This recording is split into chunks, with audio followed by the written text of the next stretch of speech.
இந்த கோடை காலத்தில் வெயிலோட தாக்கம் அதிகமாக இருக்கும் காலத்தில் என்னென்ன மாதிரியான உணவுகள் எடுத்துக்கணும், சில பேருக்கு தொடர்ச்சியாக தாகம் இருந்துக்கிட்டே இருக்கும், எவ்வளோ தண்ணி குடித்தாலும் சரி திரும்ப திரும்ப தண்ணி குடிச்சிக்கிட்டே இருக்கலாம் அப்படிங்கிற மாதிரியான சிந்தனை வந்துக்கிட்டே இருக்கும்.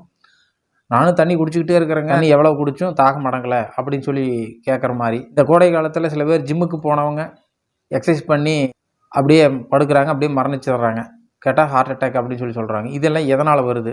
அது குறிப்பாக இந்த கோடை காலகட்டத்தில் அது மாதிரியான சம்பவங்கள் அதிகமாக நடைபெறுவதற்கான காரணம் என்ன? உடலில் அதிகப்படியான நீர் சக்தி வெளியேறுது. நீர் இழப்பு அதிகமாகிற சமயத்தில் ஒரு மத்தியான நேரத்தில் இந்த பித்த உடம்புக்காரங்க சூட்டு உடம்புக்காரங்க சொல்லுவாங்க. அந்த பித்த உடம்புக்காரங்க மத்தியானம் போய் ஹெவியாக ஜிம்மில் எக்ஸசைஸ் பண்ணுறாங்க, ஓவர் வெயிட் போடுறாங்க, வேர்வை அதிகமாக போகிற மாதிரி நல்லா எக்ஸசைஸ் பண்ணணும் அப்படிங்கிறதுக்காக நிறையா செஞ்சுக்கிட்டே இருக்கிறாங்க. இப்படி செய்யும் பொழுது அவங்க உடலிலிருந்து அதிகப்படியான வியர்வை வெளியேறுகிறது. நீர் ஆற்றல் அதிகமாக வெளியேறிய பிறகு திடீர்னு நீர் ஆற்றல் பற்றாக்குறை ஏற்பட்டு மயக்கம் போடுறாங்க. அந்த நேரத்தில்